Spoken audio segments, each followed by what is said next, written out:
तत्तु सह वीर्यं करवावहै तेजस्विनावधीतमस्तु मा विद्विषावहै। ओम शांति शांति शांति। हरि ओम।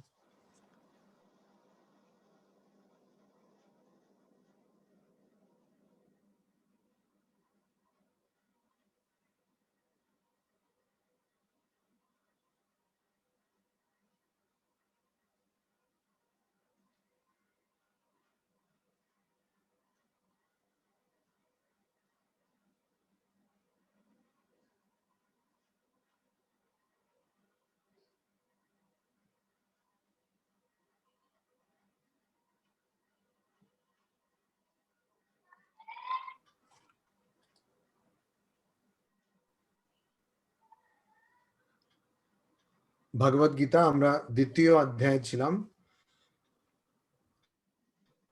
दूरेन ह्यवरं कर्म बुद्धि योगात् धनंजय बुद्धौ शरणम अन्विच्छ कृपणाः फलहेतवः।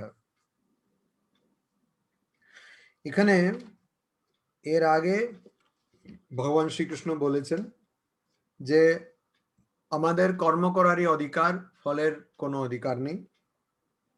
আমাদের কর্ম করে যেতে হবে, কাজ না করে থাকা চলবে না, কর্মেতে আসক্তি চলবে না, কর্ম না করাতেও আসক্তি চলবে না। আর যোগের পথে থেকে বা যোগে প্রতিষ্ঠিত হয়ে কর্ম করতে হবে, আসক্তি ছেড়ে দিয়ে কর্ম করতে হবে। আর ফল যাই হোক না কেন, ব্যর্থ বা সফলতা যাই হোক না কেন, কর্ম করে যেতে হবে। এগুলো ভগবান শ্রীকৃষ্ণ বলেছেন। আর এই সমান ভাব অবলম্বন করে থাকা সমত্বম যোগ উচ্যতে। এজন্যই আমরা সাধারণত আমাদের যে যোগীর যে সাধারণ ধারণা যোগীর সম্বন্ধে আমাদের, যদিও একটু একটু ভ্রান্ত ধারণা, কিন্তু তার ওই ধারণার পিছনে এই ভাবটা কাজ করে যে সমত্বম যোগ উচ্যতে। যোগ বলতে কি? যোগ বলতে সমান ভাব, বাইরে পরিস্থিতি যাই হোক না কেন সমান ভাব। এজন্য আমরা ওই ছবিতে বা টিভিতে এরকম যোগীকে দেখতে পছন্দ করি। এরকম, এটা আমি মুখে বলতে পারছি না, এটা ভাব দেখে আপনারা বুঝে নেবেন। এরকম আমার ভিডিওটা দেখলে বুঝতে পারবেন। এরকম যোগীকে পছন্দ করে লোকেরা। কেন? কেন? তার মানে তার মধ্যে কোনো নির্বিকার, সে একদম সবকিছু স্বীকার করছে। আসলে এটা একটা ভ্রান্ত ধারণা, তবে এর পিছনে যে ভাবটা সমত্বম যোগ উচ্যতে। হ্যাঁ, যোগী সে বাইরে পরিস্থিতি যাই হোক না কেন এক সমান থাকবে। তো আমি কেন বলছি ভ্রান্ত ধারণা? এই কারণে বলছি, যোগী কিন্তু কোনো অন্যায় কাজ নিজের জন্য না, মানে নিজের শরীর মনের উপরে অন্যায় হচ্ছে সেটা নয়, অপরের জন্য কোনো অন্যায় হচ্ছে, অপরের উপরে কোনো অত্যাচার হচ্ছে, সেটাকে যোগী কোনোদিন দেখে চুপ থাকবে না। তো এখন এটা বলার পরে শ্রীকৃষ্ণ আবার একটা যুক্তি দিচ্ছেন, কেন ফলের ইচ্ছা, কর্ম করার সময় ফলের কামনা বা ফলের ইচ্ছা কেন করা চলবে না, ওটার একটা যুক্তি দিচ্ছেন। কি যুক্তি? ধনঞ্জয়, লক্ষ্য করতে হবে এর আগের শ্লোকেও শ্রীকৃষ্ণ কিন্তু অর্জুনকে ধনঞ্জয় বলে ডাকছেন। এখন গীতাতে, এমনকি মহাভারতেরই তো একটা ভাগ গীতা, শ্রীকৃষ্ণ অর্জুনকে নানান সময় নানান নাম দিয়ে ডাকছেন। অর্জুনের 10টা নাম প্রচলিত, তো ওটার মধ্যে এক একটা নাম দিয়ে ডাকছেন। তো আমাদের সেটাও লক্ষ্য রাখতে হবে কখন কি নাম দিয়ে ডাকছেন, সেই প্রসঙ্গ অনুযায়ী উনি ডাকছেন। যেমন বাড়িতে কোনো ছেলে বা মেয়ে থাকলে সন্তানকে যখন খুব আদর করে ডাকে একটা নাম থাকে, আর যখন খুব বাচ্চাটা, সব বাচ্চারাই, কুকুরের বাচ্চা থেকে আরম্ভ করে মানুষের বাচ্চা অবধি, ছোটবেলায় খুব সুন্দর দেখতে লাগে, খুবই, তখন কি করে লোকেরা গিয়ে গিলিবিলি গিলিবিলি এরকম করে ডাকে, মানে ওর নাম হয়তো আছে কিন্তু তখন এই গিলিবিলি গিলিবিলি করে ডাকে, মানে এতটা আদর আসছে। তারপরে হয়তো কোথাও গিয়ে পিচ্ছাপ করে দিল, তখন অন্যভাবে কিছু ডাকবে। হ্যাঁ, তো এরকমই বাচ্চাদের যখন খুব আদর হয়ে বলে কি সোনা, হ্যাঁ, টিঙ্কু পিঙ্কু, অনেক নাম আছে। আবার কিছু গন্ডগোল করলো, দুষ্টুমি করলো, তখন বলে এই তো। সাধারণত মা বাবা কি করে, দুষ্টুমি করলে বলে দেখো তোমার বাচ্চা কি করেছে। তখন নিজের বাচ্চাও যে সেটা ভুলে যায়, বলে দেখো তোমার ছেলে কি করেছে বা মেয়ে কি করেছে। ঠিক সেরকম অর্জুনকে ভগবান শ্রীকৃষ্ণ নানান সময়ে নানান ভাবে ডাকছেন। যখন অর্জুনকে বলতে চাইছেন যে তুমি, যখন বলতে চাইছেন যে তুমি, তোমার মধ্যে অনেক শক্তি আছে, তখন বলেন ভরতর সভা, মানে ভরত বংশের, ভরত রাজার বংশের তুমি ঋষভ, মানে তুমি আসলে, সেটা আজকের যুগে সেটা বললে হাস্যকর ব্যাপার, তুমি ষাঁড় ভরত বংশের। তখনকার দিনে যেমন তুমি পুরুষ ও ব্যাঘ্র, শের এরকম, তো সেরকম তখনকার দিনে বাঘ, পুরুষের মধ্যে তুমি বাঘ, পুরুষ ও ব্যাঘ্র, তো তখনকার দিনে হয়তো এরকম কথা ছিল প্রচলিত। ঠিক সেরকম এখন উনি পরপর দুটো শ্লোকে ধনঞ্জয় বলে ডাকছেন। ধনঞ্জয় মানে যে সম্পত্তিকে জয় করেছে। তা আগের শ্লোকে উনি বলছেন সমত্বম যোগ উচ্চতে, মানে সমানভাবে থাকাটাই যোগ।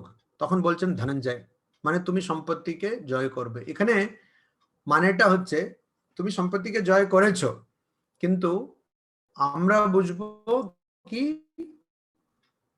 তুমি এরকম যদি আচরণ করো তাহলে সম্পত্তিকে জয় করবে, ধনঞ্জয় হব আমরা যদি আমরা এরকম আচরণ করি। কেন? যে মানুষ সফলতা আর ব্যর্থ হওয়া দুটোকেই সমানভাবে দেখে, আমি আগেও এটা বলেছি, তার কাছে কোনো কিছুই বাধা হবে না। একজন যেমন পরীক্ষা দিতে গেল, এটা হয়তো আপনারা অনেকবার শুনেছেন, আরেকবার শুনেন। পরীক্ষা দিতে গেল, তখন আরেকজন বলছে তুমি, তোমার তো কোনো ভয় নেই দেখছি, একদম খুব আনন্দে আছো। বলছে না, আমি অনেকবার দিয়েছি তো, আমার অভিজ্ঞতা হয়ে গেছে, মাধ্যমিক পরীক্ষা আমি 10-12 বার দিয়েছি, একটা অভিজ্ঞতা হয়ে গেছে, এখন আমার ভয় হয় না। তো ওরকম একটা অভিজ্ঞতা হয়ে যায়। যেমন একজন বলছিল যে নতুন নতুন বিয়ে হয়েছে, প্রচুর ঝগড়া, তখন পাশের বাড়িতে একজন 30-40 বছর বিয়ে হয়ে গেছে, তো ওরা শান্ত থাকে, তো ওকে গিয়ে জিজ্ঞেস করেছে, আচ্ছা দাদা বলুন তো, আপনি এরকম শান্ত, আমাদের তো কিছু হলেই পান থেকে চুন খসলেই ঝগড়া। তো বলছে না না, তুমি যেমনটি করে 1 বছর কাটিয়ে ফেলো, মানে একদম কিছু বলবে না, মুখটা চেপে নিয়ে 1 বছর কাটিয়ে ফেলো। তারপর বলবে তারপরে কি হবে দাদা? তারপরে কি অভ্যাস হয়ে যাবে, তো কোনো অসুবিধা হবে না। তো ওই রকম এখানে যে সফলতা আর ব্যর্থতা দুটোকে সমানভাবে দেখতে পারবে, সে তো সবসময় সফলই হবে। ব্যর্থ হলে আমরা কি করি? আমরা ব্যর্থ হলে সেটার যে আঘাত, সেই জন্যই অনেকে অনেক দিন সে মানে কারোর সঙ্গে কথা বলবে না, স্নান করবে না, ভালো করে খাওয়া দাওয়া করবে না ইত্যাদি। তাতে কার কি ক্ষতি হলো? কিছুই না, ও নিজেরই ক্ষতি হচ্ছে। তা মনে হচ্ছে যেন আহা কি হারিয়ে ফেল, যেমন হয় না পরীক্ষা হওয়ার পরে, মানে বাহ অনেক পরীক্ষা হয়েছে, এখন একটু রিল্যাক্স করি। আমাদের এখানে একটা মেয়ে আছে, তার বাবা আমাদের স্কুলের প্যারেন্ট টিচার অ্যাসোসিয়েশন, তার প্রেসিডেন্ট।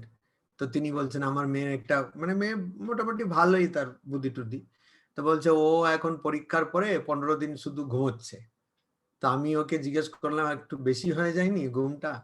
তো বলছে না, আরো একটু রেস্ট করি। তারপরে ওকে উনি আনলেন, তারপরে একটু তাকে বলা হলো। তো ওই মানে সে 8:30টার সময় উঠছে, বলছে না এত তাড়াতাড়ি উঠে কি হবে, পরীক্ষা তো শেষ হয়ে গেছে, যেন একটু আরো একটু দেরি করে উঠি, বেলায় উঠি। তো আমি বললাম তুমি এত তাড়াতাড়ি উঠছো 8:30টার সময়, এটা তো ঠিক হচ্ছে না, এত তাড়াতাড়ি উঠলে তো মানে খুব খারাপ হয়ে যাবে, সূর্য ভগবান কনফিউজ হয়ে যাবেন যে এই কি করে হলো। তখন ও বুঝলো ঠিক আছে। তো যে সফল, তো মানে আমাদের মনে হয় আমরা পরীক্ষা লিখে কি একটা খুব পাহাড় ভেঙেছি, কিছুই না। অনলাইনে ক্লাস ছিল, কোনো কিছুই খাটতে হতো না, স্কুলেও যেতে হতো না, আর তৈরিও হতে হতো না। হ্যাঁ, এখানেই মা বসে বলছে বাবা অনলাইন ক্লাস করে মেয়ে কতটা একদম দুর্বল হয়ে গেছে, হ্যাঁ দুধ খাবি দুধ খাবি, দুধ খাওয়াচ্ছে। তো ওখানে কত দুর্বল, কিছুই না। আবার সে পরীক্ষা লিখছে, ও সরকার বলেই দিয়েছে যে তুমি যাই লিখো সবাইকে পাস করে দেবো, তাতে আবার তার কি টেনশন রে বাবা, মনের চাপ, বিশাল চাপ। কোনো চাপ নেই। তো এইগুলো আমাদের মনের তৈরি করা, সৃষ্টি করা, যে আমি কি না কি করেছি, তো মনে হচ্ছে একটু রিল্যাক্স করি। যেমন আরেকটা আমি উদাহরণ দিচ্ছি, লোকেরা অফিসে চাকরি করতে যায়, ভালো কথা, আর সোমবার থেকে অনেক জায়গায় শুক্রবার মানে শনি রবি তো ছুটি থাকে, তো ওরা খুব চাকরি করে। চাকরি কি করে, যারা ওদেরকে নিয়ে চাকরি করায় মানে কাজ বার করে, তাদেরকে জিজ্ঞেস করতে হবে কত চাকরি করছে, মানে তাদের বসকে জিজ্ঞেস করতে হবে, এর পিছনেই লেগে থাকতে হবে, তখন একটু কাজ করবে। মানে অনেক মুরগি থাকে, ডিমটা দেয় না, পিছনে পিছনে ছুটলে একটু হয়তো ডিম একটা প্লুক করে দিল, তাতে ওই রকম। আর সেই কাজ করলো, তারপরে কি বলবে, হ্যাঁ এখন উইকেন্ড, উইকেন্ডে আমাকে একটু ফুর্তি করতে হবে। কি করবে, এই সব যাবে ওই সব যাবে, রাত জাগবে, সিনেমা দেখবে, অনেকে মদ খাবে বা ড্যান্স করবে, এই করে তার সোমবারে তার মাথা ব্যথা, আর সে হয়ে দাঁড়ালো অন্যদের মাথা ব্যথা। এটাকে কি রিল্যাক্সেশন বলে? না, এটা শরীরের উপরেও যন্ত্রণা, মনের উপরেও যন্ত্রণা, অপরের উপরেও যন্ত্রণা, কিন্তু মনে হচ্ছে যেন রিল্যাক্স হয়ে গেছি। কি রিল্যাক্স হলে ভাই, কিছুই রিল্যাক্স হলে না। তো ওই জন্য সমত্বম যোগ উচ্চতে কেন, আমার বিপদ এলেও আমি সমানভাবে থাকবো, আমার যা করণীয় আমি করে যাব, আমি একদম মানে খুব লাফাবো না, আবার খুব ভেঙেও পড়বো।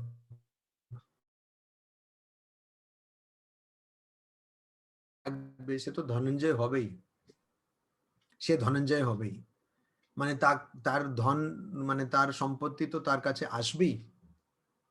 তো ওই জন্য ওইটা ধনঞ্জয়, এখানে কিন্তু শ্রীকৃষ্ণ এই জন্য এই কথা দিয়ে বলছেন। এখানে আরেকটা যুক্তি দিচ্ছেন, অন্বয়টা হচ্ছে ধনঞ্জয়া, ও ধনঞ্জয় হি, যেমন বুদ্ধি যোগাত,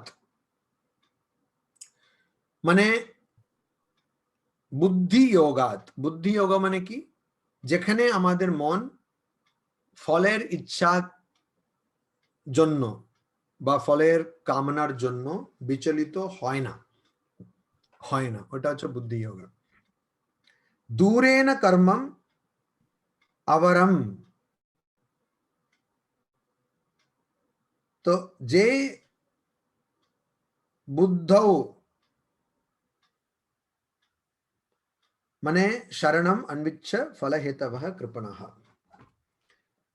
এখানে বলছে যে মন দিয়ে ফলের কামনা করা হয়, মানে যারা ফলের ইচ্ছা করে তারা যে কাজ করেন সেটা, যারা ফলের ইচ্ছা করেন না তাদের যে কাজ তার থেকে খুব খারাপ হয়। অর্থাৎ একজন মানুষ সে ফলের দিকে তার নজর, আরেকজন মানুষ তার ফল দিয়ে খুব বেশি ভ্রুক্ষেপ নেই, মানে ফল নিয়ে বেশি মাথা ব্যথা নেই। তো এই যার ফল নিয়ে বেশি মাথা ব্যথা নেই, সে যে কাজ করবে সেটা খুব ভালো হবে। আর যে ফলের নিয়ে খুব মাথা ব্যথা করছে, মানে ফলের দিকে যার নজর, সে যে কাজ করবে সেটা কখনো ভালো, মানে ওই তুলনায় ভালো হবে না। তার মানে কি, ফলের দিকে নজর দিলে কাজের কোয়ালিটিটা খারাপ হয়ে যাবে, এটাই বলছে। আর ওই জন্য ধনঞ্জয় বুদ্ধৌ শরণম অন্বিচ্ছ, তুমি বুদ্ধিতে, বুদ্ধি বলতে এখানে ওই যে সমত্বম বলা হলো, মানে সমানভাবে যাতে তোমার বুদ্ধি থাকে, এইটাতে শরণম অন্বিচ্ছ, এইটাতে তুমি শরণাগত হো, মানে তুমি ওখানে মন দাও যাতে তোমার বুদ্ধি একদম উঁচু নিচু না হয়। মানে যেদিনে তুমি বিরিয়ানি পাচ্ছ সেদিনও চুপচাপ থাকবে, যেদিন মুড়ি পাচ্ছ সেদিনও চুপচাপ থাকবে, কখনো মুড়ি কখনো বিরিয়ানি। তবে অনেকের কাছে না বিরিয়ানির পরেও একটু মুড়ি খায়, মুড়ি অনেকে বলেছে যে মধুরেনা সমাপেত, মানে শেষে মিষ্টি দিয়ে শেষ করতে হবে, অনেকে কিন্তু মুড়িয়েনা সমাপেত, মানে আমি এখনই বানালাম এটা, মানে মুড়ি দিয়ে শেষ করে। তো এটা একটা এমনি একটা গল্প আছে পুরোপুরি। ও আজকাল সিনেমার শুরুতে হয় না যে all events and characters are completely imaginary and any resemblance with anybody living or dead is totally coincidental ইত্যাদি ইত্যাদি, ওইটা ডিসক্লেমার দিয়ে দিচ্ছি, এটা পুরোপুরি বানানো গল্প। আসলে এই প্রেমানন্দজি মহারাজ ছিলেন, তো প্রেমানন্দজি মহারাজ যিনি ভগবান শ্রী রামকৃষ্ণের সন্ন্যাসী শিষ্যদের মধ্যে অন্যতম, প্রেমানন্দজি মহারাজ, বাবুরাম মহারাজ। তো প্রেমানন্দজি মহারাজ বলতেন যে যারা রামকৃষ্ণ মিশনে আছেন তারা মরার পরে রামকৃষ্ণ লোকে যাবে। হ্যাঁ, উনি নাকি উনি একদিন দর্শন পেলেন, তো ওখানে সবাই আছে ইত্যাদি, রামকৃষ্ণ লোক। তো প্রেমেশ আনন্দজি মহারাজ এই কথাটা বলতেন যে রামকৃষ্ণ লোকে যাবে, ওখানে সবাই আছে ইত্যাদি। তো প্রেমেশ আনন্দজি মহারাজ যিনি সারগাছিতে ছিলেন অনেকদিন, তো ওই প্রেমেশ আনন্দজি মহারাজ বলছেন রামকৃষ্ণ লোক, আর প্রেমানন্দজি মহারাজ বলছেন। তো এই রামকৃষ্ণ লোকের কথা কি, রামকৃষ্ণ লোকে একজন সাধু, রামকৃষ্ণ মিশনের সাধু এরকম শরীর ত্যাগ করলেন। এখন আমাদের অনেকে শরীর ছাড়ছে করোনার জন্য, তো যাই হোক, তো ওই শরীর ত্যাগ করলেন, তা পৌঁছলেন কোথায়, রামকৃষ্ণ লোকে। তো ওখানে গেলেন, তো ওই রামকৃষ্ণ লোকের খুব নাম ডাক, রামকৃষ্ণ মিশনের যেমন নাম ডাক সেরকম অনেক সাধুরা খুব কোয়ালিটি সাধু হয় এই জন্য। তো এই ইন্দ্রলোক থেকে মাঝে মধ্যে ডাক পড়ে। তো যেমন রামকৃষ্ণ মিশনে অন্যান্য আশ্রমের থেকে ডাক পড়ে যে আজকে ভান্ডারা ইত্যাদি, কিন্তু রামকৃষ্ণ মিশনের সাধুরা যেমন এই কাশী, বৃন্দাবন, হরিদ্বার প্রচুর রোজ 5টা-7টা জায়গায় ভান্ডারা থাকে, কিন্তু সাধুরা যেতে পারে না, কারণ অনেকের অনেক কাজ থাকে, অনেক ডিপার্টমেন্ট, যেতে পারে না। তো যার কোনো বেশি কাজ নেই তাকে পাঠানো হয়। তো একজন সাধু সবে এসে পটল তুলেছে, আমি আজ অব্দি বুঝতে পারিনি কেন বাংলাতে পটল তোলাটা এরকম হয়, জানি না। এই জন্য আমি যখনই পটল তুলি, তরকারি যখন রান্না হওয়ার পরে আমার খুব ভয় ভয় লাগে, পটল তুলছি। যাই হোক, তো পটল তুলেছে একজন সাধু সদ্য, তো ওকে বেশি কাজ টাজ দেওয়া হয়নি রামকৃষ্ণ লোকে, তো সে ফাঁকা আছে। তো ইন্দ্রলোক থেকে ডাক পড়েছে কি, ভান্ডারার জন্য। তো ইন্দ্রলোক থেকে তো রামকৃষ্ণ লোক স্বাভাবিক, ওখানে রাজা মহারাজই সবকিছু করছেন, স্বামীজি এক চুপচাপ বসে আছেন। তো রাজা মহারাজের কাছে বলছে দেখুন আপনি কিছু সাধুকে পাঠিয়ে দেন, ইন্দ্র এসে বলছেন। তো রাজা মহারাজ বলছে দেখছি দেখছি ওরা। তারপরে ওখানে ভান্ডারাতে আমাদের যেমন বেলুর মঠে ওরকম কোনো ভান্ডারার ডাক পড়লে বেলুর মঠে বলে সবাই নিজের নিজের কাজ বুঝিয়ে বা বুঝে যাবেন, তার মানে কেউ যেতে পারবেন আর কি, সবার কাজ প্রচুর থাকে। তো এরকম করে বলা হয়েছে, ওখানে ভান্ডারি হচ্ছেন রামকৃষ্ণ লোকে প্রেমানন্দজি মহারাজ। তো উনি বললেন যে এরকম ইন্দ্রলোক থেকে ডাক এসছে, ভান্ডারের ডাক পড়েছে, তো আপনারা সব কাজ বুঝে যাবেন, ভালো কথা।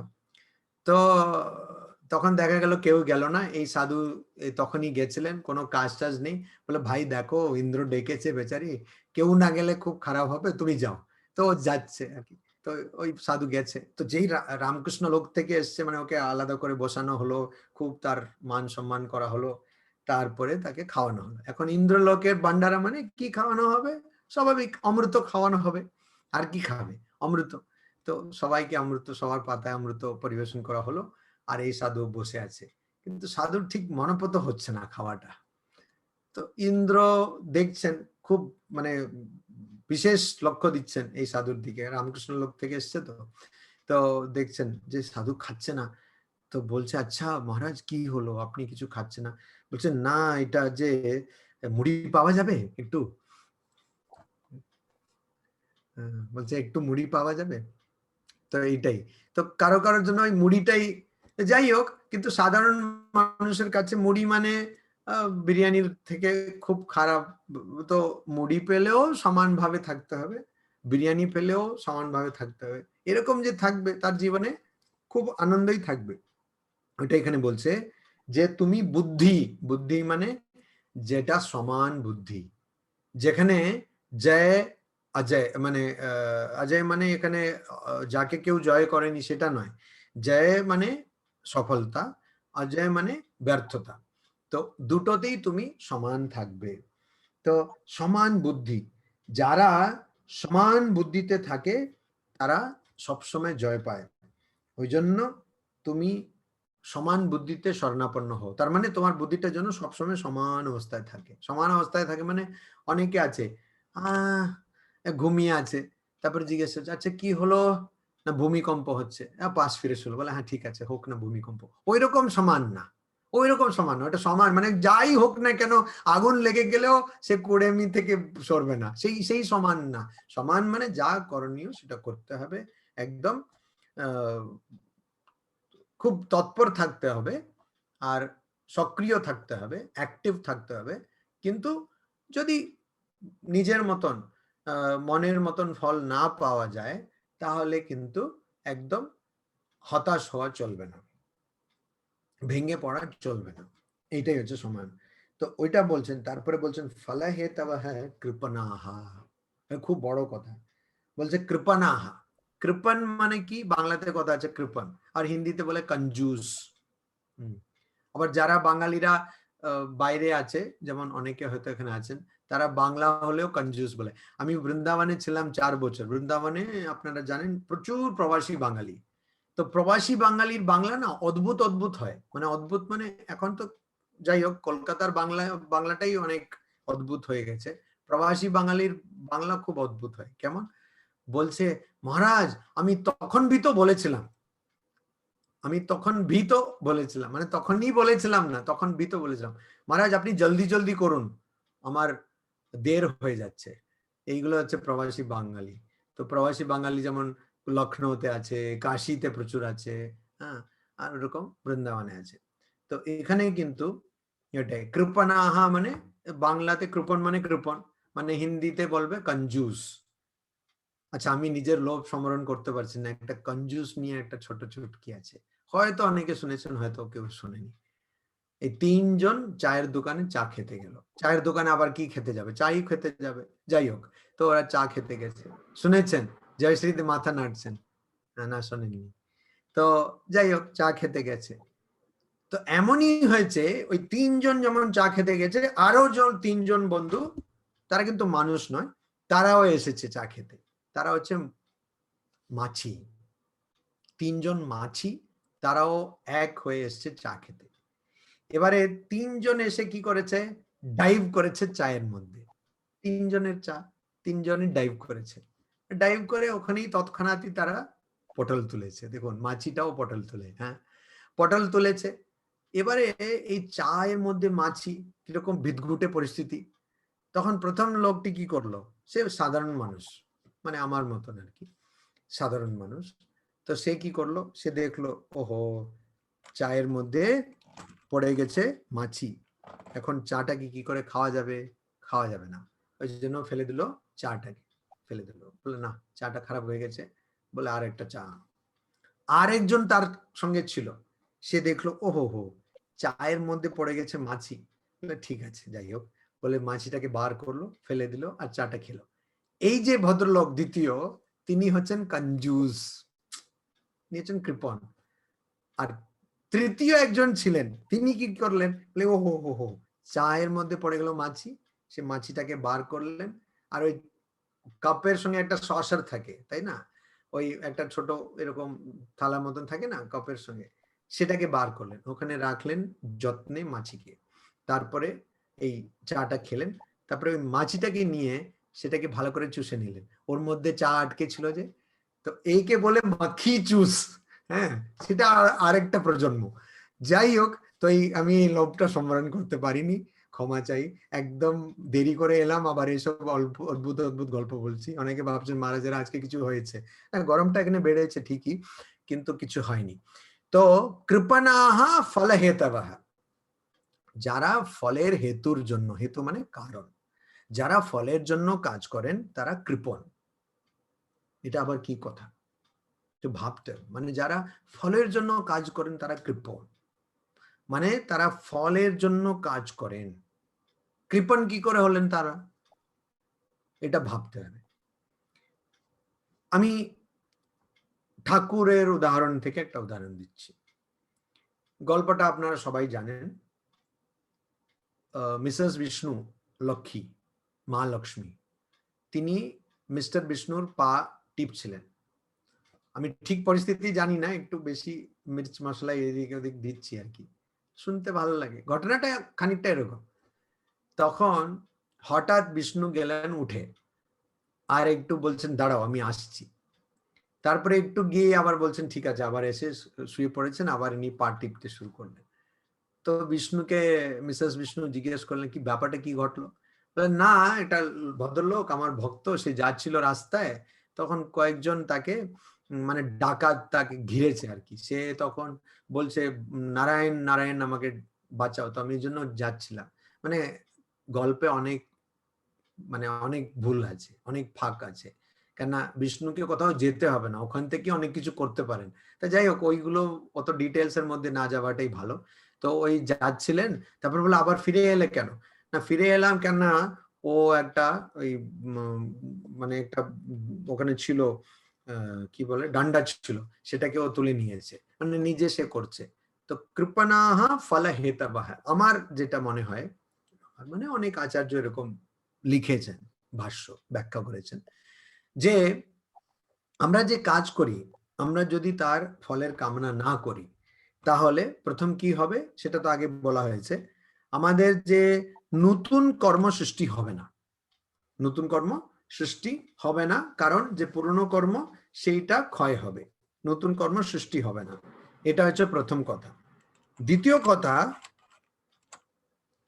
যদিও প্রত্যেক কর্মের ফল অবধারিত, মানে নিশ্চিত হবে, কর্ম করলেই তার ফল নিশ্চিত হবে, কিন্তু ফল কতটা হবে, বেশি হবে না কম হবে, সেটা ভগবান বাড়িয়েও দিতে পারেন, কমিয়েও দিতে পারে। যেমন একজন কোনো পড়াশোনাই করেনি, হয়তো সে পরীক্ষা লিখতে গেল, দেখা গেল ঠিক যেটা পড়েছিল ওখান থেকেই প্রশ্ন এসেছে, অনেকবার হয়েছে। আবার একজন খুব খেটেছে, খুব পড়েছে, মানে এমন পড়েছে যে যার পর নাই পড়েছে, মানে এরকম আর কেউ পড়েনি পড়েছে, কিন্তু যে জায়গাটা ও কম পড়েছে ওখান থেকেই প্রশ্ন এলো।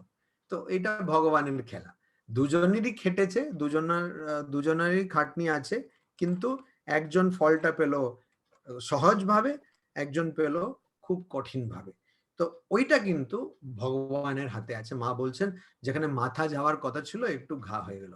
তো কৃপণা কেন বলেছে? প্রথম কথা, তুমি কাজ করছো, ফলের দিকে মন দিচ্ছ, তার মানে তোমার ফলটা কখনো শেষ হবে না, অর্থাৎ কর্মের যে বন্ধন সেটা কখনো শেষ হবে না। তো তুমি কৃপণ, কৃপণ কেন? তুমি এই ফলটা পেলে ঠিকই, কিন্তু আরো বন্ধনের মধ্যে চলে গেলে, আরো বন্ধনের মধ্যে গিয়ে আটকে পড়লে। তো আমাদের এখানে যেমন একটা ছোট্ট ভালো সুন্দর দেখতে, খুব মানে কি বলবো, খুব আদর আদর করতে লাগে, ওরকম একটা জার্মান শেপার্ডের বাচ্চা আনা হয়েছে। তো অনেকে বলবে কি বাবা এটা কি করলেন, অনেকে বলেছে যেটা কি করলেন, এখন জার্মান শেপার্ডের পিছনে ছুটছে সব আশ্রমের সবাই ও করে, তো এটা আরো বন্ধনের মধ্যে আটকে গেছে। ঠিক আছে, তো ওইরকম হয়তো কর্মফল চাইলো কেউ, কিন্তু ওইটা চাওয়াতে কি হলো, সে আমি কর্তা আমি ভোক্তা এই ভাবের মধ্যে সে আটকে গেল, ওই জন্য সে কৃপণ। কৃপণ কেন? সে বেশি জিনিস চায় না, এই জন্য কৃপণ, মানে সে মুক্তি চায় না, সেই জন্য কৃপণ। আরেকটা কৃপণতা কোথায়, যে ভগবান চাইলে অল্প কর্মতেই আমাদের অনেক কর্ম ছাড়িয়ে দিতে পারেন, অল্প কর্মতেই ভগবান অনেক কর্ম ছাড়িয়ে দিতে পারেন। स्वामी अद्भुतानंद जी महाराज लाटू महाराज বারবার করে বলতেন কর্ম করতে হয়। ওই চন্দ্রশেখর চট্টোপাধ্যায় বলে একজন, তার স্মৃতিকথাতে দেখবেন লাটু মহারাজের কথা আছে, কর্ম করতে হবে। তো কর্ম করতে হবে মানে বেশিরভাগ মানুষ বুঝবে যে কাজ করতে হবে না, লাটু মহারাজ সাধনকে কর্ম বলতে, কর্ম করতে হবে, কর্ম করতে হবে। তো লাটু মহারাজ যেমন বলতেন কর্ম কর্ম করতে হবে, এরকম ওটা ওই রকমই লেখা আছে বাংলাতে। তো কর্ম করতে হবে কেন? যারা হিন্দি ভাষী তারা এরকম বলে, কেন করতে হবে? করতে হবে কারণ সাধন করতে হবে। এবারে সাধনের ফলটা দেখুন, সাধন জপাত সিদ্ধি এরকম কথা আছে, মানে জপ করলে সিদ্ধি লাভ হয়। জপে আমরা কি করছি? ভগবানের নাম ডাকছি। অনেক ভক্ত, মানে আমাদের রামকৃষ্ণ মঠ মিশনের অনেক ভক্ত, মানে এমন বেশিরভাগ মানুষই জিজ্ঞাসা করে, আর যখনই জিজ্ঞাসা করে আমার এত রাগ হয় না, কিন্তু আমি বাইরে খুব মুখটাকে এরকম রাখি, কেন যোগী মানে এরকম মুখটাকে রাখতে হবে। সবসময় রাখি না, বেশিরভাগ সময় চেষ্টা করি। তো শুধু জপ করলে হবে মানেটা কি? ভগবানের নাম শুধু জপ করলে হবে না, জপ করছি এটা কর্ম,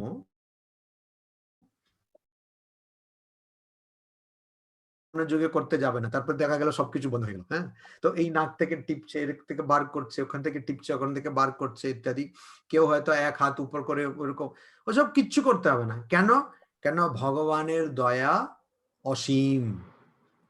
তো যারা ফলের ইচ্ছা করে সাধন করে তারা কি করে? তারা গিয়ে ধর্মগ্রন্থ খোঁজে। ও আচ্ছা আচ্ছা আচ্ছা, বৃন্দাবনের পরিক্রমা করলে এইগুলো হবে, যে বৃন্দাবন আর মথুরার পরিক্রমা করলে এইগুলো হবে, আচ্ছা গোবর্ধনের পরিক্রমা করলে এরকম আছে অনেকে।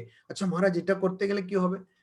এদেরকে নির্ভর করে এসব জ্যোতিষী সব রয়েছে, বলছে না আপনি না একটা গরুকে খাইয়ে দেবেন, তো ওই কাশি টাশি গেলে, বৃন্দাবন গেলে পাওয়া যাবে, 10 টাকা দিলে গরু কিনতে পারবেন। মানে গরু আপনাকে দেবে না, ওই কিছু ঘাস দেবে, আর ঘাসটাকে ওই গরুকে খাইয়ে দিলে বা আপনি গরু কিনে অন্নদান হয়ে গেছে, মানে গোদান হয়ে গেছে আর কি। তো এইসব লোকেরা যারা করে তারা কৃপণ। কেন? ভগবান আরো দিতে চান, কিন্তু আমাদের বিশ্বাস নেই, আমাদের বিশ্বাস নেই। আমরা বলি না আমি কর্ম করব, আমি করে তারপরে আমি অর্জন করব। তো ফল হেতব কৃপণ হ্যায়, যারা ফলের জন্য কাজ করে তারা কৃপণ। এই কারণে কৃপণ, কেন ভগবানের কাছে এইটা এতটা করলে এতটা পাবে এরকম না, এইটা এইরকম না। মানে আমাদের মনে হয় তো বেশি করে করলে বেশি করে পাবো না, ভগবান ভাবটা দেখেন, পরিমাণ নয়। ভগবান দেখেন যে তুমি সেরকম, আমি বলছি, আমি বারবার বলি, প্রহ্লাদ কিন্তু, আপনি যদি ভাগবত থেকে পড়েন দেখবেন, প্রহ্লাদ কিন্তু বেশি করে নারায়ণের নাম করেনি, হিরণ্যকশিপু করেছে তার বাবা। মানে যে বলছে এই নারায়ণ নাম কেউ করবে না, নারায়ণ নাম কখনো করবে না, আমি বলছি নারায়ণ নাম করবে না, এরকম করে করে সেই বেশি নারায়ণের নাম করেছে। ঠিক আছে, সে ওই বরদান পেয়েছিল যে মানে সে তো ছিল পাহারা দিচ্ছিল বিষ্ণুর, তো তো সে বরদান পেয়েছিল যে না আমি 3 জন্ম নেব আর ভগবানের শত্রু হয়ে জন্মাবো। কেন? ভগবানকে ছাড়া থাকতে পারছে না, বলছে 7 জন্ম ভগবানের ভক্ত হয়ে থাকবে না 3 জন্ম ভগবানের শত্রু। বলে না আমি শত্রু হয়ে থাকবো, আর যতদিন শত্রু হয়ে থাকবো আমি বেশি করে, রামের নাম রাবণ বেশি করেছে, আর কেউ করেনি। তো ওই জয় বিজয় দুজন ছিলেন, তো ওই জয় বিজয়, ওই রাবণ কুম্ভকর্ণ, এখানে হিরণ্যাক্ষ হিরণ্যকশিপু। তো হিরণ্যকশিপু বেশি করে নারায়ণ নারায়ণ নারায়ণ বলছে, প্রহ্লাদ বলেননি, কিন্তু ফল কে পেল? প্রহ্লাদ বেশি পেয়েছে। তো কেন? ভগবানের দয়া। ফলে কৃপণ মানে কে? যারা কঞ্জুস। কেন কঞ্জুস? তারা শুধু ওইটুকুই চায় বা তারা ওইটুকুই পাবে। কেন? কেন তারা শুধু ফলের দিকে তাকিয়ে থাকে। ফল দিয়ে হবে না, এটাই এখানে বলছেন। এই জন্য তুমি বুদ্ধও শরণম অন্বিচ্ছা, তুমি মনটাকে জয় পরাজয়ের মধ্যে দেবে না, জিতলেও চুপচাপ থাকবে আর হেরে গেলেও চুপচাপ থাকবে, নির্বিকার হয়ে থাকবে। তবে আমি এখানে একটা আপনাকে বলে দিই, আগে থেকে সতর্ক করে দিই, যদি সত্যি এরকম কেউ থাকে না, তাদের আশেপাশে যারা থাকে তাদের একটু মাথা খারাপ হয়ে যায়। ওই আমরা জানি স্বামী শারদানন্দজি মহারাজের যে ঘটনা, শারদানন্দজি মহারাজ গঙ্গা পার করছেন, তো গঙ্গাতে একদম জলটা বেড়ে গেছে, জ্বর হয়ে গেছে, আর মানে ওই নৌকোটা উল্টে পড়বে এরকম অবস্থা। তখন মহারাজ হুকো খেতেন, তো হুকোটা গুড় গুড় গুড় গুড় করছে। এখনকার যারা ছোট তারা বেশিরভাগ মানুষই হুকো টুকো দেখেনি, তো যাই হোক, এখন হুক্কো কালচার আলাদা, এখন দিল্লিতে হরিয়ানাতে সব জায়গায় গেলে হুক্কো বার আছে, ওই হুক্কো নয়, এটা আলাদা হুক্কা। তো ওই হুক্কো গুড় গুড় গুড় গুড় গুড় করছেন, তখন একজন দেখছে, সে খুব ক্ষেপে গেছে, বলছে ধুৎ, এখন সবাই আমরা পড়ে যাব, উল্টে পড়ে যাবে নৌকাটা, আর আপনি এখন হুকো টানছেন, বলে হুকো টুকো টেনে এসে গঙ্গায় ফেলে দিল। তো মহারাজ বলছেন, আরে হুকো ঠিক আছে, এখন পড়ে গেলে আর কি করা যাবে, তো হুকোই টানি। তো উনারই শিষ্য ভূতেশানন্দজি মহারাজ, উনিও সেরকম গঙ্গা পার করছিলেন। তখনকার দিনে যখন এই ঘটনাটা ঘটলো এই ভূতেশানন্দজি মহারাজের, তখনকার দিনে এটা খুব ঘটতো। তো গঙ্গার মধ্যে ওই নৌকো যখন মাঝ গঙ্গায় চলে গেছে, তখন 2-3 জন মিলে তারা চাকু বার করেছে। চাকু বার করে বলেছে, আপনাদের কাছে যা টাকা গয়নাগাটি আছে সব বার করো। আর তারা এরকম একটা কাপড় নিয়ে সব বার করছে। মহারাজের কাছে এসছে, মহারাজ বলছে, আমার কাছে তো কোনো টাকা নেই, আমার কাছে কিছু নেই। বলে, না দিলে আমি এখনই এখানে গলা কেটে দেবো। তো মহারাজ বলছেন, দাঁড়াও, তাহলে ঠিক আছে, গলা কাটবে, দাঁড়াও। বলে উনি জপমালাটা বার করলেন, ভূতেশানন্দজি মহারাজ। তো উনি দ্বাদশ অধ্যক্ষ ছিলেন রামকৃষ্ণ মঠ, রামকৃষ্ণ মিশনে। উনি জপমালাটা বার করলেন, বলে দাঁড়াও, বলে চোখ বন্ধ করে জপ করতে শুরু করলেন। তো এই চোর বা ডাকাত যাই হোক, সে আকাশ থেকে পড়লো, বাপরে, ইনি তো সাধারণ মানুষ না, বলে সাষ্টাঙ্গ প্রণাম করে সবাইকে ওটা যা যা চুরি করেছে সব ফেরত দিয়ে দিয়েছে। তো এইটাই মানে জয় পরাজয়, এটাতে চুপচাপ থাকলে আশেপাশের লোকের মাথা খারাপ হয়ে যাবে, তো হোক না, এমনিতেই খারাপই আছে, আরো একটু হলে কোনো ক্ষতি নেই, তো আমাদের মাথাটা ঠিক থাকবে। ওই জন্য ভগবান বলছেন যে স্থির হয়ে থাকো, জয় পরাজয় সেটা তো চলতে থাকবে। যেমন আমরা যতই লাফালাফি করি না কেন, এখন যারা লাফালাফি করে তাদের কি সবসময় জয় হয় না, তাদেরও জয় পরাজয় চলতে থাকে জার বাটার মতন। শুধু মাঝখান থেকে তাদের ডায়াবেটিস হয়ে যায়, তাদের হার্টের সমস্যা হয়ে যায়, তাদের ব্লাড প্রেশার হয়ে যায়। আজকেই একজন মাকে আমি বলছিলাম, আপনি এত চিন্তা করছেন কেন? সেই যা তার চিন্তায়, তার ছেলের জন্য তার চিন্তায়, তার কখনো হাই ব্লাড প্রেশার হয়ে যাচ্ছে, কখনো লো ব্লাড প্রেশার। আমি বললাম, দেখুন, আমি তো সবাইকে সবকিছু বলছি, কিন্তু আমার তো ব্লাড প্রেশার একদম নর্মাল। ও সব চিন্তা করতে হবে না, ঠাকুরের নাম করো। যেমন ওই উত্তরাখণ্ডে বলে, ডাল রুটি খাও, প্রভুকে গুণ গাও। তো এটাই এখানে বলছেন, কৃপণাহা ফল হেতব। ফলের যারা চিন্তা করে, তারা মনে করে যে তারা কিছু একটা বিশাল বড় কিছু করে ফেলবে, কিচ্ছু করতে পারবে না, কিচ্ছু করতে পারবে না। এই জন্য যা তোমার করণীয় সেটা করো, আর চুপচাপ থাকো। তারপরে বলছে, বুদ্ধিযুক্ত জাহাতিহ উভে সুকৃত দুষ্কৃতে তস্মাদ যোগায় युज्यस्व योगः कर्मसु कौशलम। এর 2 শ্লোক আগে সমত্বম যোগ উচ্যতে কথাটা বলা হয়েছে। এখন যোগের পরিভাষা, যোগ মানেটা কি, পরপর মানে পরপর না, একটা শ্লোক ছেড়ে আর একবার বলছেন। আগে বলছেন সমত্বম মানে সমানভাবে, সমদর্শী হওয়া, সমদর্শী হওয়া। গান আছে না একটা, समदर्शी है नाम तिहारो, প্রভু মেরে অবগুণ চিত্ত না ধরো। এটা ঘটনা আছে তো, কি ঘটনা, যে স্বামীজি গেলেন, তারপরে ওখানে বললেন যে রাজার কাছে ছিলেন, তখন বলছে যে আজকে একজন নাচওয়ালি তিনি এসে নাচ করবেন। তো স্বামীজি বললেন, না না, আমি তো সন্ন্যাসী, আমি ওই নাচওয়ালির নাচ টাচ দেখবো না। উনি উনার ঘরে ছিলেন। যখন ঘরে ছিলেন, তখন ও জানতে পেরেছে যে এত বড় একজন লিপিনাথ, মিউট করতে হবে, মিউট।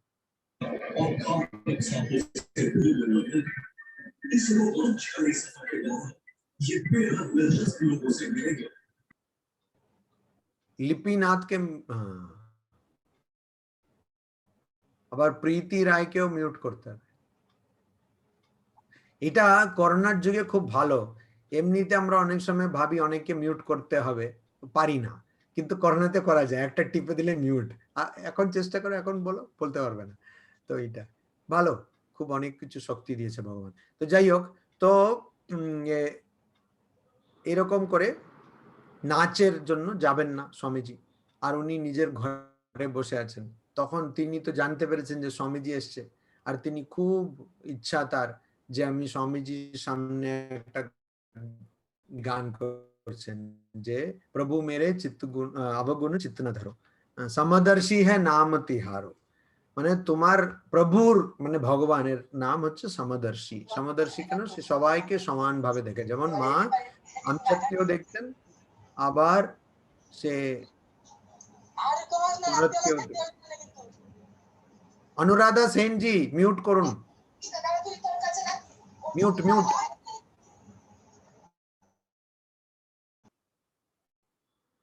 কত পাওয়ারফুল মনে হচ্ছে আমাকে, যাকে বলবো মিউট মিউট হয়ে যাচ্ছে। বাহ, না হলে অনেকে এখানে অফিসে আসে তো মিউটই করতে চায় না। আমি তখন ভাবি একটা কিছু বাটন থাকলে একটা প্রেস করে দেবো, মিউট হয়ে যাবে। এখন সেলোফেন টেপটা যদি কাজে লাগে, বা ওইরকম কি বলে ওটাকে, ওই যে একটা ওই লাগায় না ব্যান্ডেজের টেপটা, সেটা লাগিয়ে দেবো। হ্যাঁ, তো এখন এখানে বলছে সমদর্শী সমত্বম যোগ উচ্যতে। তারপরে একটা শ্লোক বাদ দিয়ে পরের শ্লোকে বলছেন 150 নম্বর শ্লোকে বলছেন, মানে দ্বিতীয় অধ্যায়ে 50 নম্বর শ্লোকে, যোগ কর্মসু কৌশলম, মানে কর্মের কুশলতা, ওটা হচ্ছে যোগ।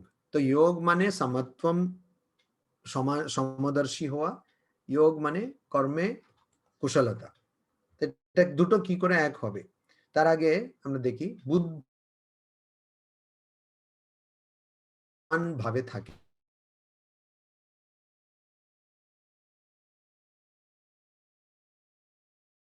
কে, ইহা খারাপ কাজ, ভালো কাজের মধ্যে, ভালো আর মন্দের মধ্যে, যাহাতি যে ছেড়ে দেয়, তসমাৎ এই জন্য, অতএব, যোগায় যোগের জন্য, ইউজ্যস্ব তোমাকে অর্পণ করে দাও।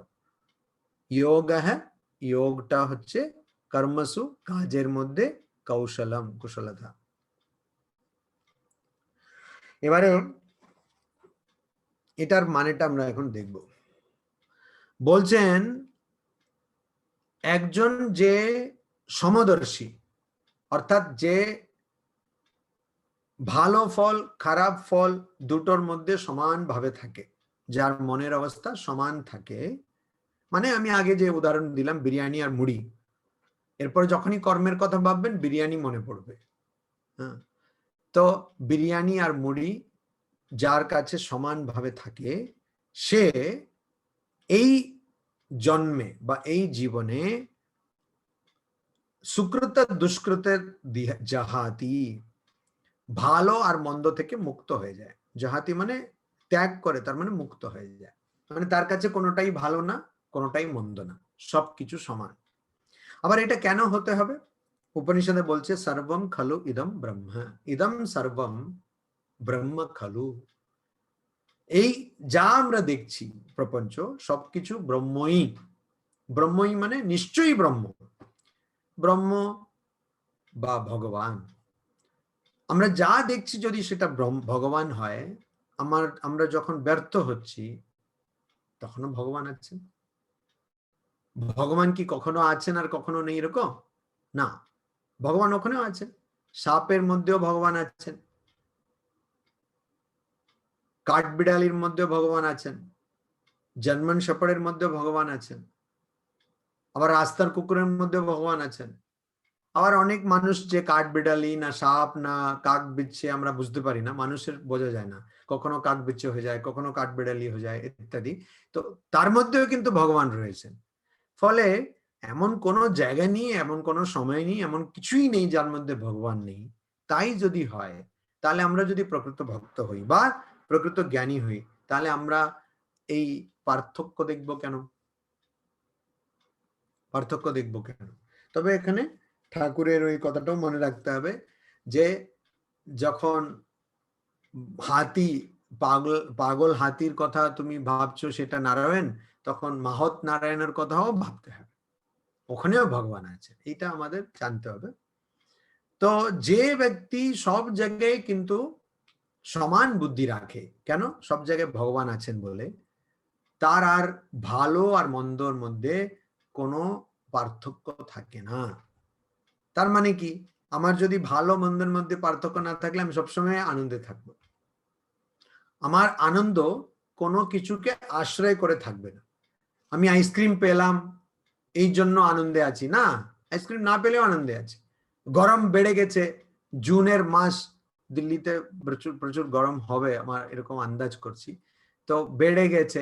হ্যাঁ, কেরালার গরমই আমি পারছি না, কিন্তু টেম্পারেচার যদি বলে আপনারা হাসবেন, বলে মহারাজ আপনি কি করছেন, এটা কি ঠিক হচ্ছে? মানে 30 ডিগ্রি টেম্পারেচার, এটাতে আমাদের খুব গরম গরম লাগছে 30 ডিগ্রিতে। দিল্লি এখন নিশ্চয়ই অনেক বেশি, তো দিল্লি টেম্পারেচারে আপনাদের তো অনেক বেশি গরম লাগার কথা, তো গরমে ভালো লাগছে না, আর একটু এসি টেসি হলে ভাল লাগছে, তাহলে তো ওরকম না। আর যদি মানুষ বলে গরম হলেও ভালো লাগছে, এসিতেও ভালো লাগছে, তখন সবসময় আনন্দে থাকবে। এটা শিশুর মতন, শিশু সবসময় আনন্দে আছে, পেচ্ছাপের মধ্যে সুইমিং পুল মতন আছে, আনন্দে আছে। আর এমনি সুইমিং পুলের মধ্যে হয়তো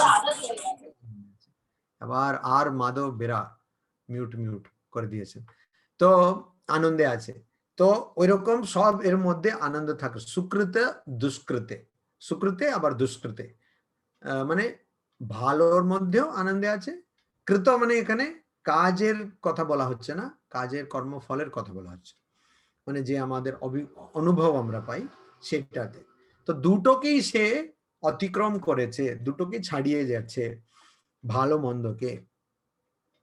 আর এই জন্য যোগায় ইউজস্ব, তুমি তোমার মনটাকে বা তুমি মনে প্রাণে যোগের জন্য সমর্পণ করো। যোগ মানে কি, এর আগে আমরা দেখলাম সমত্বম যোগ উচ্চতে, সমত্বম যোগ উচ্চতে মানে সমদর্শী হওয়াটাই হচ্ছে যোগ। সমদর্শী হো, এটা বলছেন, সমদর্শী হো, সমদর্শী হওয়াটাই হচ্ছে যোগ, ভালো কথা। সমদর্শী হলে তোমার ভালো মন্দ এরকম থাকবে না, সমানভাবে আনন্দ থাকবে। তারপরে বলছেন যোগঃ কর্মসু কৌশল। এবার এইটাই হচ্ছে কথা।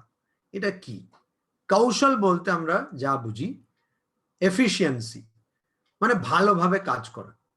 এফিসিয়েন্সি মানে একজনকে 1 ঘন্টা দেওয়া হলো সময়, সে তার মধ্যে অনেকটা টাইপ করে ফেললো। আরেকজনকে 1 ঘন্টা সময় দেওয়া হলো, সে এখনো শুরুই করেনি। এফিসিয়েন্সি।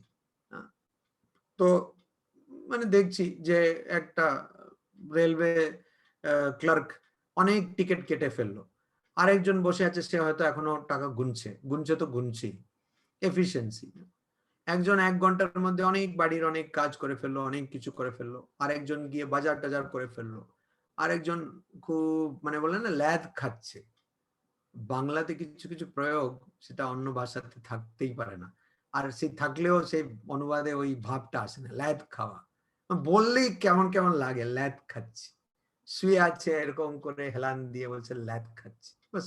তো ভাবটা ওটা, ওটার কোনো অনুবাদ হবে না, হবে না। ল্যাদ খাওয়া বললেই ওই ভাবটা চলে আসে, তো ল্যাদ খাচ্ছে, তো ওকে বলে ইনএফিশিয়েন্ট, তুমি কোনো কাজ করো না, এরকম শুধু ঘুরে বেড়াও, শুধু মোবাইলে কথা বলছো।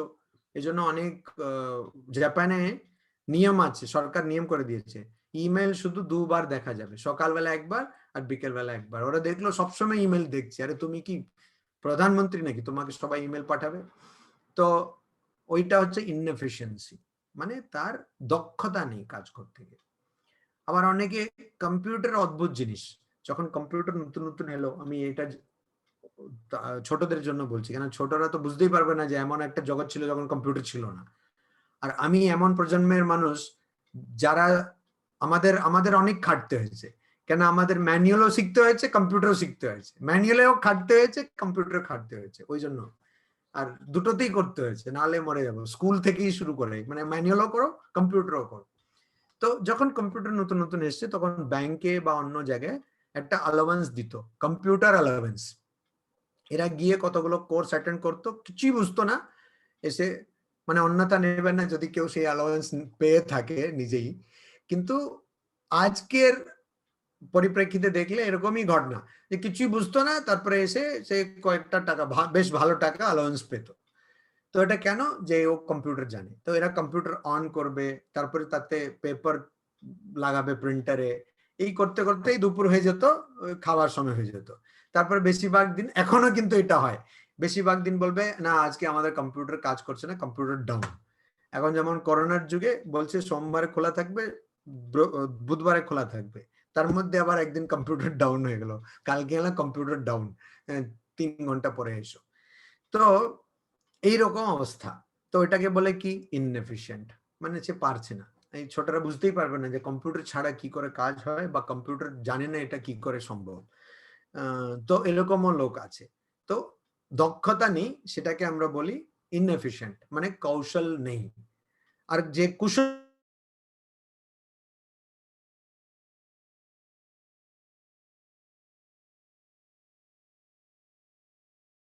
কৌশল, সেইটা দক্ষতা নিয়ে কথা হচ্ছে না। দক্ষতা নিয়ে কথা হচ্ছে, কিন্তু অন্য ধরনের দক্ষতা। কি অন্য ধরনের দক্ষতা? কর্ম করলেই কর্মফল তৈরি হয়, কর্ম করলেই কর্মফল তৈরি হয়। আমি যদি ভালো কর্ম করি, ভালো কর্মফল তৈরি হবে। আমি যদি মন্দ কর্ম, খারাপ কর্ম করি, খারাপ ফল তৈরি হবে। কিন্তু এমনও একটা অবস্থা আছে, বা এমনও কিছু মানুষ আছেন যারা কর্ম করলে তাদের জন্য কোনো কর্মফল তৈরি হয় না। ওইটা একটা অদ্ভুত রকমের, অদ্ভুত ধরনের দক্ষতা। আর সেই দক্ষতার কথা এখানে বলা হচ্ছে। মানে কর্ম করে যাবে অথচ বন্ধনে পড়বে না, সেটা সম্ভব। কি করে সম্ভব? তার জন্য সাধন পথ আছে। সেটা করলে, কর্ম করলে কর্মের বন্ধনে পড়বে না। মানে বিরিয়ানিও খাবে, বন্ধনেও পড়বে না। বা এরকম একটা উদাহরণ দিই, বিরিয়ানিও খাবে, টাকাও দিতে হবে না। না, জগতে বিরিয়ানি খেলে টাকা দিতে হবে, আপনাকে দিতে হবে না, অন্য কাউকে দিতে হবে। ঠিক সেরকম কর্মফল তো হবেই, কর্ম করলে কর্মফল হবেই। যারা জীবন মুক্ত তাদের সম্বন্ধে বলা হয় যে জীবন মুক্ত কর্ম করলে তার কর্মফল হবে, কিন্তু সেই কর্মফল কারা ভোগ করবেন? তত্ত্ববোধ বলে একটা গ্রন্থ আছে, তাতে শঙ্করাচার্য বলছেন জীবন মুক্ত যে তার কর্মের ফল যদি সেটা ভালো হয়, তাহলে ওই জীবন মুক্তকে যারা সাহায্য করেছেন, তার সেবা করেছেন, তারা সেই কর্মফল ভোগ করবেন। আর যদি ওই জীবন মুক্ত মানুষের কর্মফল খারাপ হয়, মন্দ ফল হয়, তাহলে যারা তাকে কষ্ট দিয়েছেন তারা সেই কর্মফল ভোগ করবে। ফলে জীবন মুক্ত যে তার কোনো কর্মফল হচ্ছে না, সে কোনো বন্ধনে পড়ছে না। তো এইটা হচ্ছে দক্ষতা। কাজও করছি অথচ কোনো বন্ধনেও পড়ছি না, কাজও হচ্ছে। অদ্ভুত। এটা কি করে হবে? এইটাই যোগ, এইটাই কর্মযোগ। আমি আগেও বলেছি ভক্তি যোগের উদ্দেশ্য পরাভক্তি, মানে একদম সেরা ভক্তি, সবচেয়ে ভালো ভক্তি। জ্ঞান যোগের উদ্দেশ্য পরম জ্ঞান বা ব্রহ্ম জ্ঞান, পরম তত্ত্বের জ্ঞান, ভগবানের জ্ঞান। রাজযোগের উদ্দেশ্য চিত্তবৃত্তি নিরোধ, অর্থাৎ মনকে একদম বসে আনা, নিয়ন্ত্রণে আনা। কিন্তু কর্মযোগের উদ্দেশ্য অনেক বেশি কাজ করা নয়। কর্মযোগের উদ্দেশ্য হচ্ছে নৈষ্কর্ম, মানে সে কর্ম থেকে মুক্ত হয়ে যাচ্ছে। তো এইটাই কর্মঃ সুকৌশলম, যোগঃ কর্মসু কৌশলম। আইআইটি খড়গপুরের এটা মোটো, যোগঃ কর্মসু কৌশলম।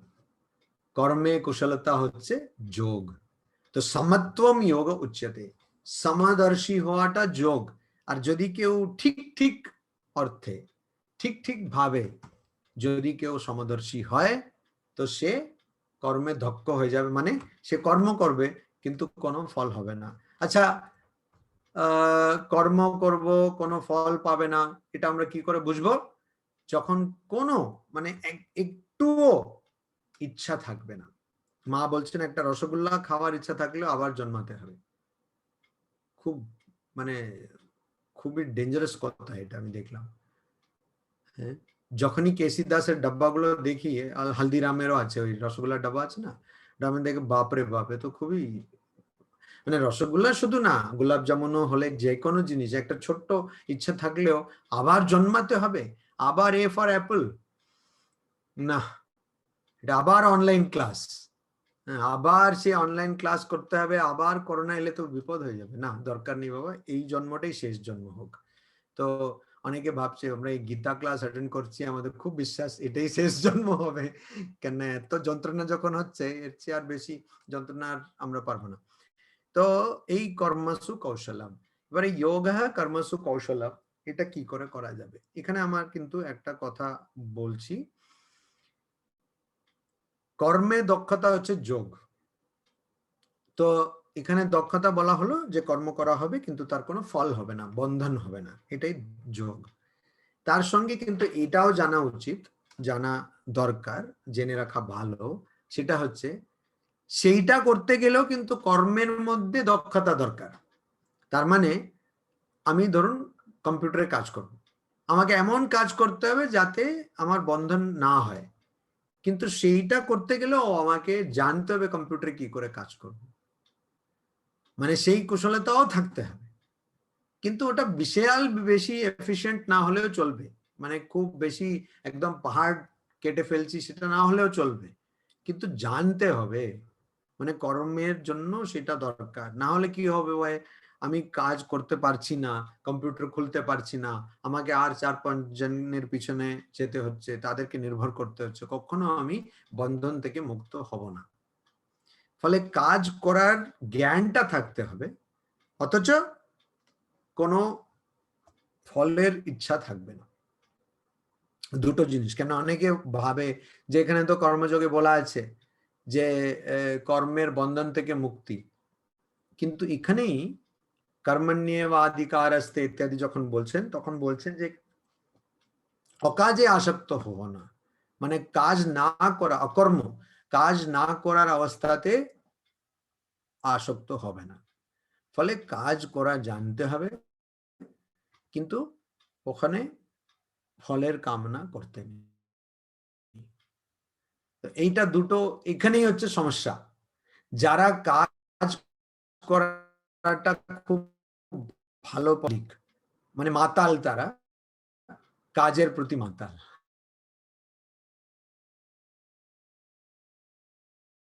তারা সবসময় কাজ করছে, সব ওখানে রাখবে আবার ওইটাকে নিয়ে এখানে রাখবে, সারাক্ষণ চলছে, মানে এত কাজ, ভাবে কি কাজ করছো, তারপরে দেখা গেল সব জায়গায় মাকড়সাল ঝুলছে, মানে কাজ কিছু হচ্ছে না কিন্তু অনেক কাজ হচ্ছে, ওটা ওখানে রাখলাম, বলে এটা ওখানে রাখলাম, কত কাজ মহারাজ, আমার তো কত কাজ, আমার সংসার সামলাতে হচ্ছে। ভগবান বিষ্ণু এতটা সামলান না, বললাম বাপরে বাপরে, তো পারে বটে।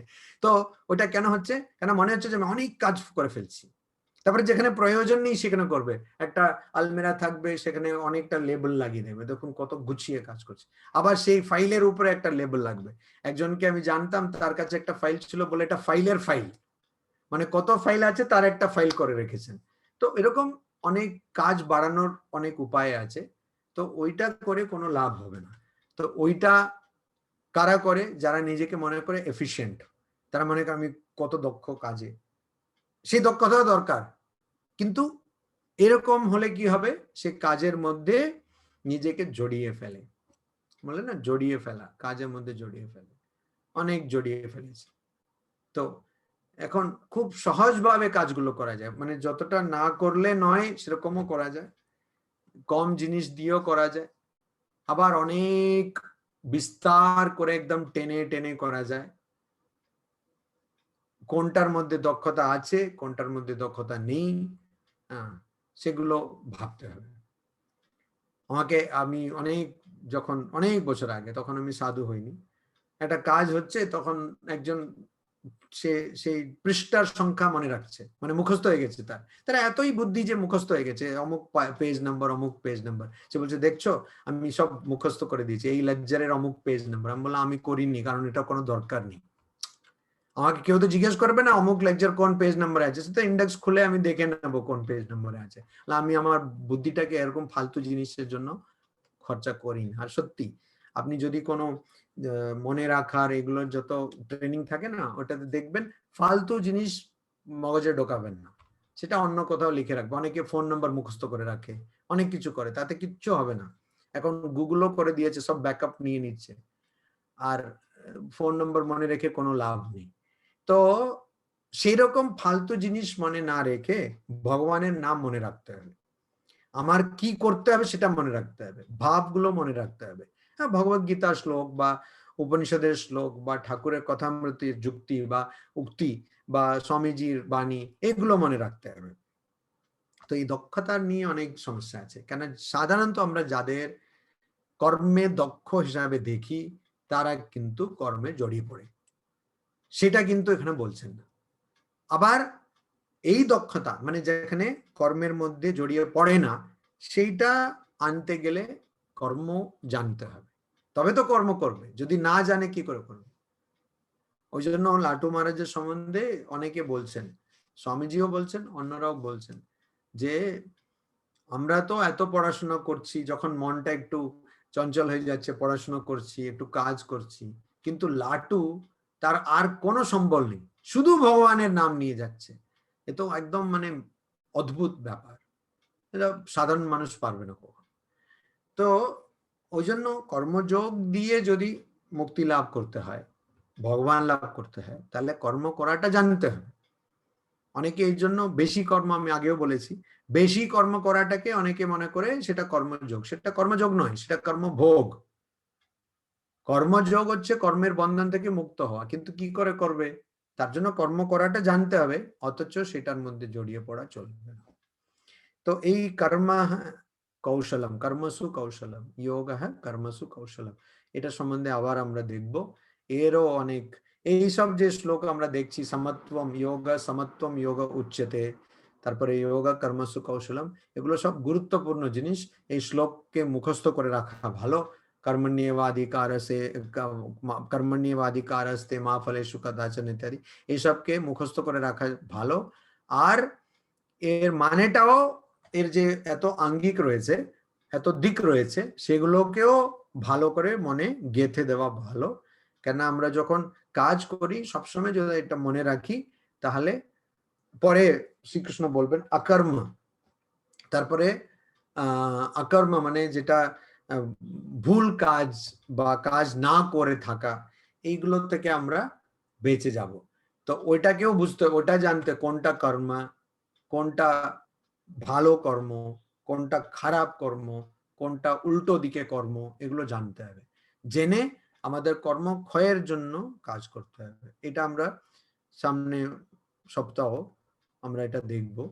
যোগ কর্মসু কৌশলম, যোগ, স্বামীজি এটা নিয়ে বলেছেন ওপেন সিক্রেট, তারপরে ওয়ার্ক এন্ড ইটস সিক্রেট, এগুলোতে স্বামীজি বলেছেন ওয়ার্ক কি, সিক্রেটটা কি, কাজের, কাজের সিক্রেট এটাই যে আমি কোনো কাজ করছি না, প্রকৃতপক্ষে আমি কোনো কাজ করছি না, এটাই কাজের সিক্রেট। কিন্তু আমরা কি করি, আমি দেখেছো আমি এই কাজটা করেছি, কত ভালো দেখছো, এটা আমি করেছি। অনেকে ঠাকুরের ছবি আঁকে, তারপরে ঠাকুরের শ্রীচরণে, ঠাকুরের শ্রীচরণকে দেখা যাবে না, তাদের নামটা ওখানে সাইন থাকে বিশাল বড় বড় করে, আমি করেছি, আমি করেছি। কি করেছো? কিছুই করেছো, ছাই করেছো। তো ওইটা কিন্তু বোঝে না, আমি করেছি। তো ওইটা হচ্ছে কর্মভোগ, ওইটা কর্মভোগ। তো ওইটা কিরকম না করে থাকা যায়, এবং কি করে সবসময় ভগবানই, একটা শুকনো পাতাকে ভগবানই নড়ছেন, সেটা কি করে সবসময় মাথায় রাখা যায়, এটা আমরা দেখব।